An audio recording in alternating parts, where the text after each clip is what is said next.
Tonight, we want to take the time to remember an influential figure in conservation biology. Dr. Michael Soulé was a founder and the first president of the Society for Conservation Biology. He helped define a new discipline in the application of science to conservation problems called conservation biology. Michael believes strongly in the ethical imperative to preserve biodiversity and inspired 3 generations of conservation scientists. In his honor, SCB is naming the Small Chapter Activities Grants Soulé's Saving Species Grants. The program will build off an existing opportunity to conduct research, management, and educational activities that address critical local conservation challenges, in line with Michael Soulé's action-oriented approach to saving species. Rather than list his accomplishments and contributions, I will let him and those he mentored tell you about his legacy. I encourage you to think about where we are as a discipline, how we started, how far we've come, and what we have left to do. Please add your own reflections to the discussion. Thank you.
As a teenager, my folks moved to Point Loma, which is a peninsula that sticks down towards Mexico from San Diego. And on the west side are these cliffs, Sunset Cliffs. And on the east side is San Diego Bay. So there's just all these wonderful things. So I could go fishing, I could go tide pulling, which I love to do, especially in winter. The lowest tides of the year are midwinter, January, and I would go down and turn over rocks. But I had a selfish purpose in doing so. because there were abalone in those days under the rocks, and there were lobsters under the rocks. And so when you, at these lowest tides of the year, they were pretty easy to get. So I had a gunny sack and a tire iron, and I'd come home with abalone and lobster. My parents loved that. So did I. And abalone, nobody can afford abalone anymore, and they're little tiny things, but in those days, they were big abalone, and they were just amazingly delicious. So, he said, chuckling, but they were really good. And the life, the marine life along the coast was plentiful and diverse, because it's kind of the border between the, well, it's almost a subtropical climate. It is a subtropical climate. So you got stuff from the tropics coming in, beautiful nudibranchs and sea stars, and there was stuff from the north that came down. So you had some of the northern and some of the southern fauna and algae too. And one of the prettiest creatures were nudibranchs. These are tiny sea slugs, but slug has a negative connotation. But they're wonderful little creatures that are all the colors of the rainbow. There are many species of them. One was named Hopkinsia rosacea, and it was pink and had tentacles, little tentacles. They were only about this long, but just gorgeous creatures. And that was so much. I had so much enjoyment, aesthetic pleasure out of these creatures. One time when I was older in high school, I discovered, sort of by accident, that there were other kids like me who just loved nature and were naturalists, and there was a group of us who got together at the Natural History Museum in San Diego, and we didn't have any other friends because everybody else thought we were nerds of some kind. We didn't have that word in those days, but that's we were definitely different from other kids.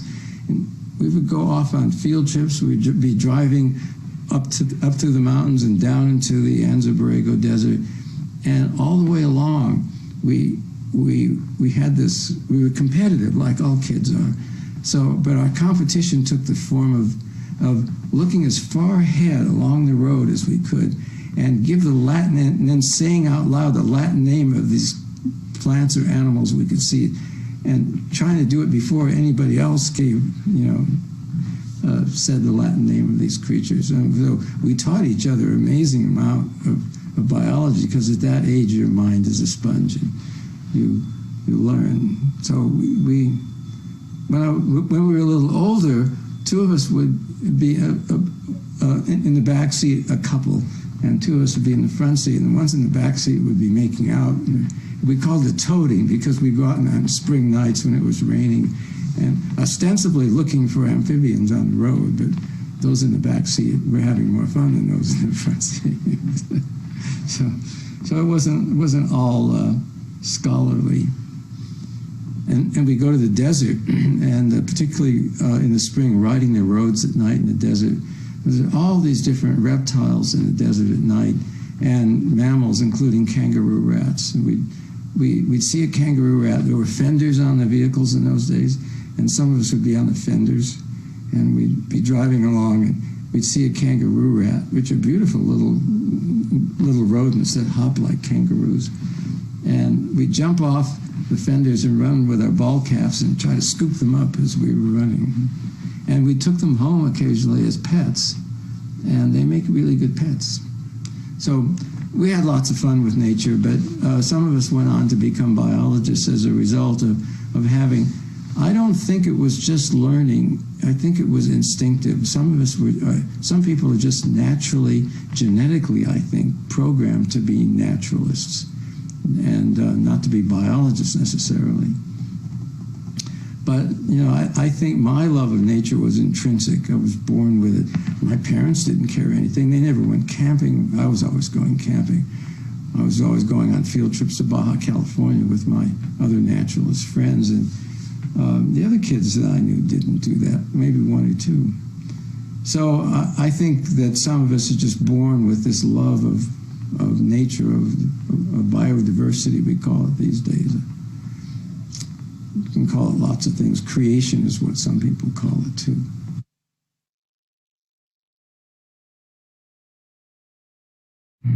Thank you, SCB folks, for providing this opportunity for me to say a few words about Michael. My presentation will be a bit technically clumsy, but I'm going to say that Michael would probably appreciate that because he used to always like to call himself a neo-Luddite at every opportunity. I'm Scott Mills, the professor at University of Montana. For my words today, I'll be touching on some of the gossip and the awe of being a PhD student mentored by Michael in the early days of conservation biology. Before I'd heard of Michael Soulé, I'd just finished my master's in wildlife ecology and started an internship with the National Wildlife Federation in Washington, D.C. I had taken the internship because during my master's, several influential people had strongly insisted that it was impossible to build a career as a scientist focused on conservation. That path felt wrong to me, but it did make me unsure of the path that I wanted to follow. And then one day I saw this book sitting on a table in the office in the National Wildlife Federation. Years later, we students of Michael's would just call this the Yellow Book because it was the third of 4 books that Michael edited in the 80s, all of which were the first to use the words conservation and biology in a book title. This might not say much about us as students, but we found the colors of the book easier to keep straight than the titles. But as an intern in DC, trying to find my way forward, I didn't know about any of this stuff, about how Michael had been the leader in developing this brand new field of conservation biology. All I knew was that this title was everything I'd been looking for and that I had to read the book immediately, and when I finished it, I knew my future path. Luckily, Michael agreed to take me on as a student, and so the following fall I found myself at University of Michigan to begin a PhD with Michael. This was 1988, the year after Michael had founded the Society for Conservation Biology and was serving as the first president. And it turned out at that time that I was his only student and we were both single. So our lab meetings in those early days were in Ann Arbor pubs, me sipping on beer and he with tequila and with his monstrous, mind-blowing ideas. I'd never met anybody with such outrageously broad vision, pure intellectual honesty, and unyielding commitment to conservation. Michael pitched ideas to me that at the time seemed preposterous, crossing seemingly impossible boundaries. Things like develop an integrated science-based conservation effort from Yellowstone to the Yukon. Impossible. Or the very premise of conservation biology itself, a discipline that Michael asserted must bring together totally separate fields like evolution, physiology, biogeography, ecology, veterinary medicine, wildlife biology, social sciences, eco-philosophy, and more. Okay, here's some gossip. As I mentioned, Michael and I were spending all this time in bars for our lab meetings, in part because we were both recently single. So I have to confess that that fact, that we were both recently single, may have been a factor in the titling of the very first paper that we published together. So that paper was published in a book called Conservation of Biodiversity for Sustainable Development, and our title was, I'll just let you see for yourself.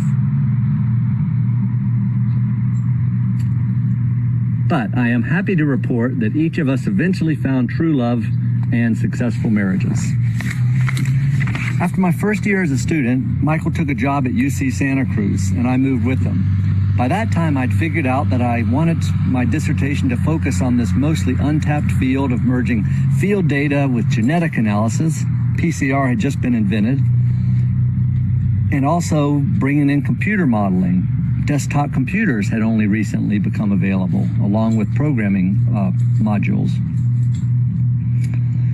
UC Santa Cruz proved to be fertile ground to develop these ideas, especially as the Soulé lab gained critical mass with the arrival of other PhD students, Michael's final cohort, including Sanjayan, who's speaking today, Jerry Zagers, Kelly Moran, and Kevin Crooks. But the thing is, Michael was not terribly interested in the details of the project that I had developed to understand the causes and consequences of forest fragmentation. Michael's words to me were along the lines of, forests creep me out, or I don't like trees. Remember, he was a chaparral guy. So Michael was happy to let me do my own field work, but he was always available, always pushing to think about the big picture, the integrated and interacting picture. And I've never forgotten those lessons from Michael. They've been in my core for my whole career. One example is how Michael is always in my head when I write manuscripts, even now.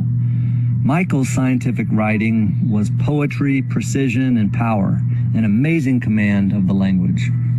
I was keen to learn all that I could from him, but I quickly learned that he hardly ever commented on manuscript drafts. All I'd get was, every so often scrawled in the margin, just one word, yuck, capital Y-U-C-K. It irritated the hell out of me at first because he didn't give any feedback as to what exactly was yuck. Was it a typo in the word that was closest to yuck? A poor turn of phrase, bad grammar, poor conceptual framing, weak theory, faulty analysis, an awful paper overall? Or what? But of course, the brilliance of it was that it forced me to consider each of those levels, from the words nearest the yuck to the sentence, paragraph, framing, and entire thesis. And ever since, I've had this thought bubble that follows me, compelling me to write in such a way that Michael would not scrawl the word yuck. Well, finally, to close my tribute to Michael and to portray how his influence has run through me into the next generation of students, I want to end with two of my favorite Michael quotes that I've used to close out both the Applied Population Ecology textbook that I wrote and the final lecture of classes that I taught over the past 20 years. The first quote has always provided healing and hope after a semester of talking about the extinction crisis and threats to biodiversity coming from so many directions. These are words from Michael's 1987 Viable Populations book, and they are that there are no hopeless cases, only people without hope and expensive cases. Finally, I want to leave you with this one that comes from Michael through me to everyone out there who considers themselves a student of conservation. Michael Soulé dedicated the Yellow Book on Conservation Biology in 1986 to the students who will come after, who will witness the worst and accomplish the most. That's you, that's me, that's all of us. So best of luck going forward and accomplishing the most for conservation in Michael's memory. Thanks a lot.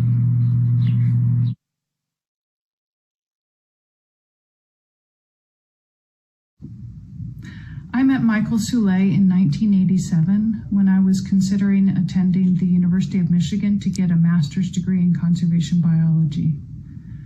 Our first conversation, which was by phone, led to what was a very long professional relationship and a deep friendship based in love, admiration, and respect. I was a University of Texas undergraduate student at the time, and I was also helping to lead a group of radical environmentalists who were working to save wild areas and biodiversity in Texas. On the phone, Michael expressed his appreciation and admiration for our fight, fondly calling us wind kissers. Thankfully, Michael accepted me as a graduate student, and even though I only stayed 1 year at the University of Texas, I transferred to Duke University to work in tropical ecology with John Terborg. Our professional relationship and our friendship continued throughout my career. I'm sure that many of my generation can say this, but I am what I am today, thanks to Michael Soulé.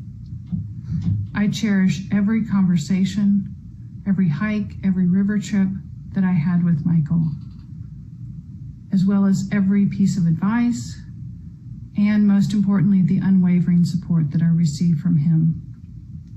I'm sure that others will speak to his contributions to the fields of conservation science and conservation action.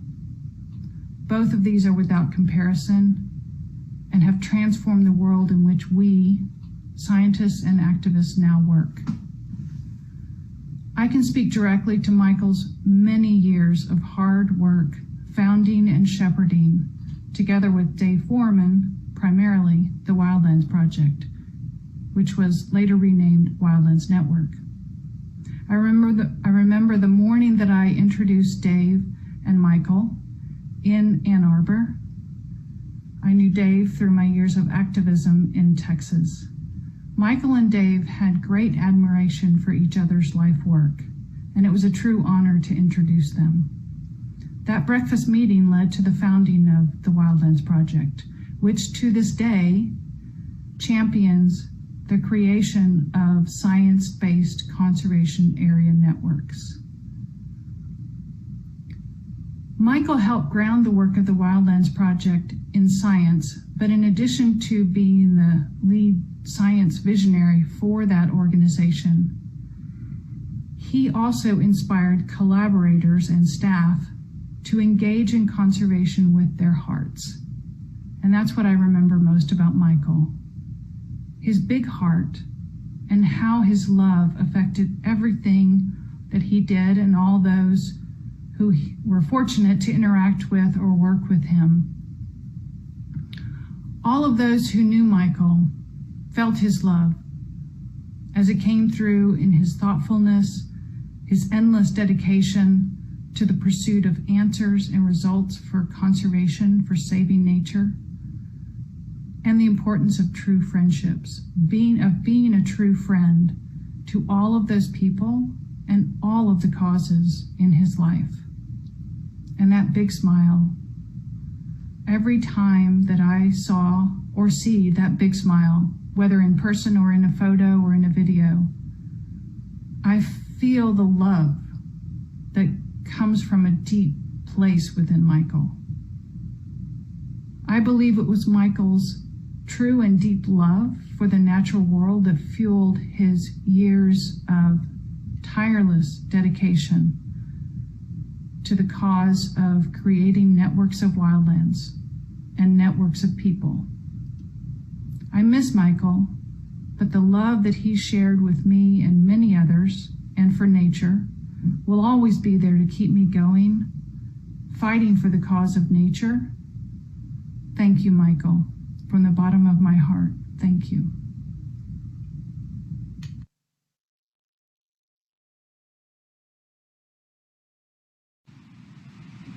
With Michael's passing, many of us have lost our captain or ethical guide, and a very strong reminder of why we began this work and why we continue it. I first met Michael in 1991, just north of Pagosa Springs, on Betty Feisel's ranch. We had gathered to discuss starting an organization around river.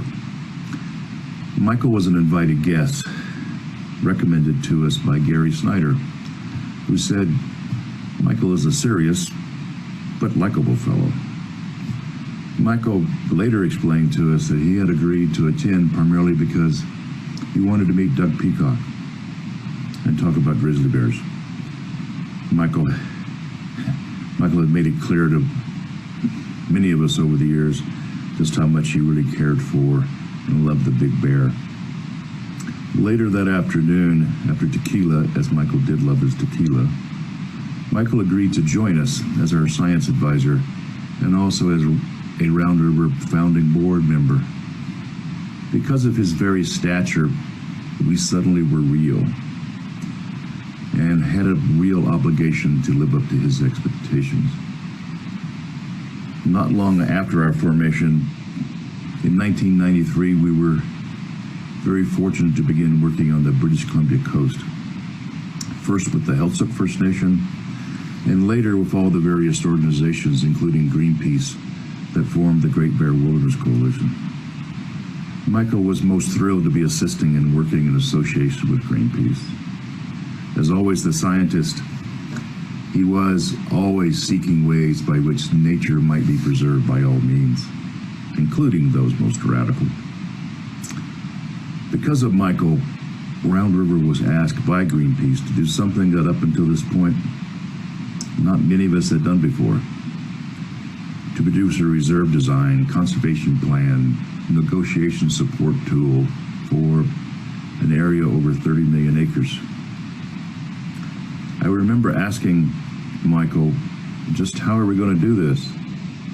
And he replied, well, I do have some smart colleagues and also some keen students who will help. Soon along came Sanjayan, Richard Joe, Christopher Bellardi, Kimberly Heinemeyer, and later others, Lance Craighead, James Stricktolt, Steve Trumblack, and of course Reed Noss. Michael was so pleased that conservation biology, conservation science was being applied at a scale and being utilized as a real tool for negotiations. He was also very pleased with the results, as well over 50% of these forest lands would later become under protection. One of my most cherished moments with Michael was on the BC coast in the Lockhart-Gordon estuary. We were in a small canoe paddling up into the estuary, and around the first bend, 2 young grizzly cubs came running over to the riverbank, and very shortly behind them was Mommy with all her gruff and noisy behavior, stomping on the ground. As we drifted past, Michael was holding his paddle straight over his head and crying out of sheer joy of seeing this young grizzly family. Further around the bend, another big bear was slowly swimming along the shore, while another seemingly did a cannonball dive next to our canoe, most likely just for his own amusement. Michael's biggest conservation love and dream was, I believe, the Wildlands Project. With Dave Foreman, John Davis, Reed Noss, Rod Mott, David Johns, Barbara Dugelby, and many others, they laid out a brew plant for Western North America. While he was at times disappointed that others did not perhaps embrace this concept as readily as he has hoped, he did come to see his dream of designs for big protection being realized by and by, as now they're happening across the globe, including in Australia, where he personally assisted with them.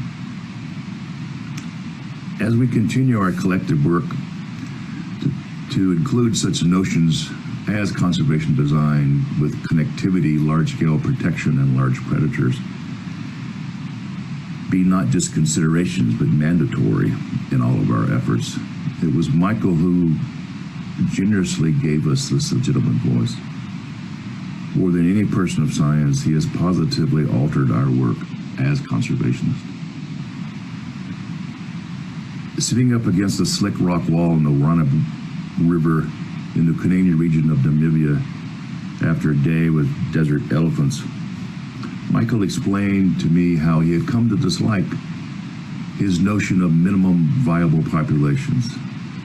He explains he regretted the usage of the term minimums, as everything in nature, he said, should be about achieving maximums, not minimums.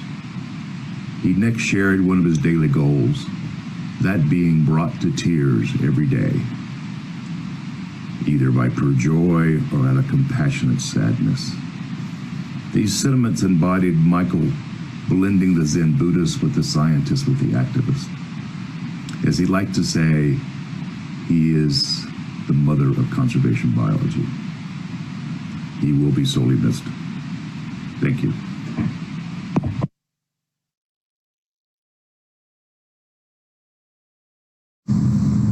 Hello everyone, my name is Sanjayan. I'm the CEO of Conservation International, and thank you for giving me a few minutes today to talk to you about my deep admiration and love for Michael and all that he has allowed me to achieve in my career. And I'm sure a lot of it will ring true to all of you who I know too have such fond memories of him and owe him such a debt of gratitude for setting you up in this path that you have chosen. in our field. Look, I was born in Sri Lanka. I grew up in Africa. And the thought of thinking about conservation as a career, as a pathway, never entered my mind. I remember very distinctly when my dad went and got the David Attenborough first series, The Life on Earth, on VHS tapes, and I watched the whole thing end to end in Sierra Leone, and thinking this is what I wanted to do, and being told by my parents who have given me everything and who I love dearly and who are amazing people, but being told nonetheless that this is for white people. It's okay as a hobby, but it's not really for you. And that's the way I thought until I read something that Michael wrote. In 1987, he published a short essay in the Journal for Conservation Biology, I think the first or second issue, about a dilemma that he faced. He was invited to go to South Africa to lead a workshop on endangered species or population viability, something like that. And there was a dilemma. South Africa was under apartheid. Nelson Mandela was in jail. What should he do? And he wrote to Archbishop Desmond Tutu, who writes back and doesn't tell him what to do, but lays out the conditions of the country, of what he can see around him, and says, make your decision with a good conscience. Michael debates it, thinks about it, and decides not to go. And he lays out the argument, not in some chest-thumping way, not in like, I'm right and you're wrong, but with great humility and some doubt, made even more poignant in that essay because of that doubt that he faced, that he would not go to South Africa. I loved what he wrote there.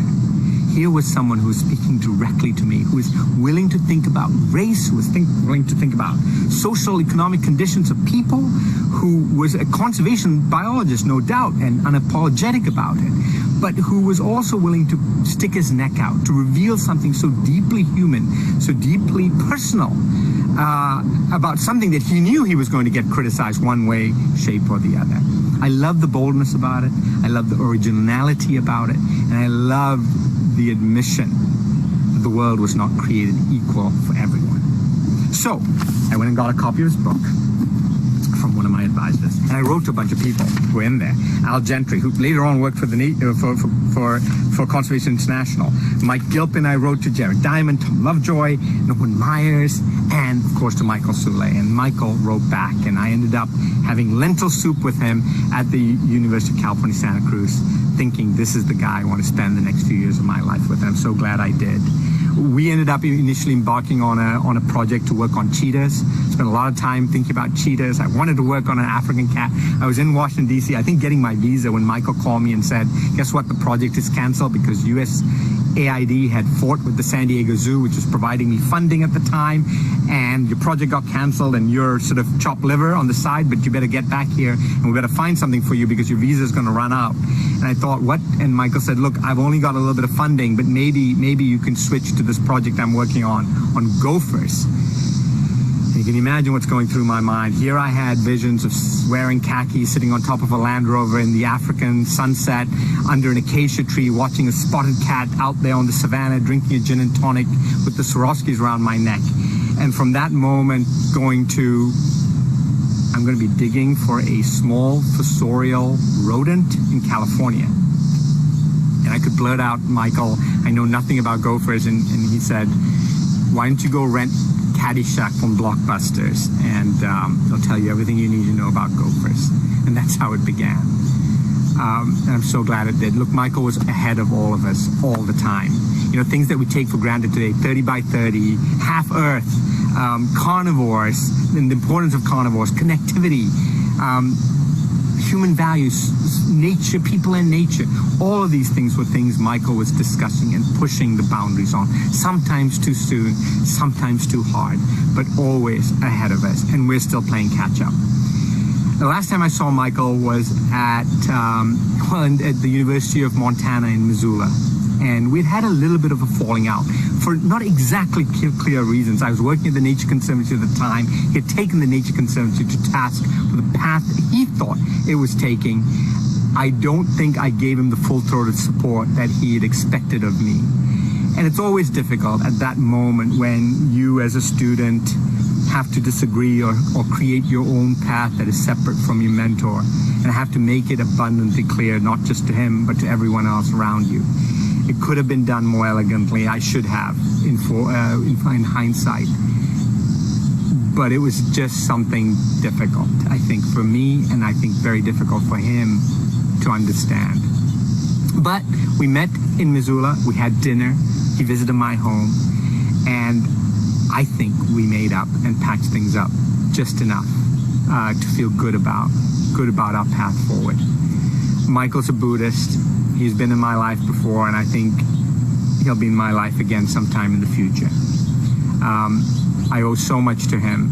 I have so much admiration and respect for him and for the people he surrounded himself with and for the ideas that he unashamedly, unabashedly, unapologetically pushed always. He just taught me to be a better thinker, a better person, maybe a better mentor. I want to end by just reading something that he had written that I found just so beautiful, if I can find it. They gently came to this mud mind, clear footprints left, synaptically enshrined. Each intimate mind fossil erases duality. Each mud fossil embraces mortality. To the immortal ideas of Michael Soulé, and to the many, many generations of people that he has inspired and will continue to inspire. Thank you.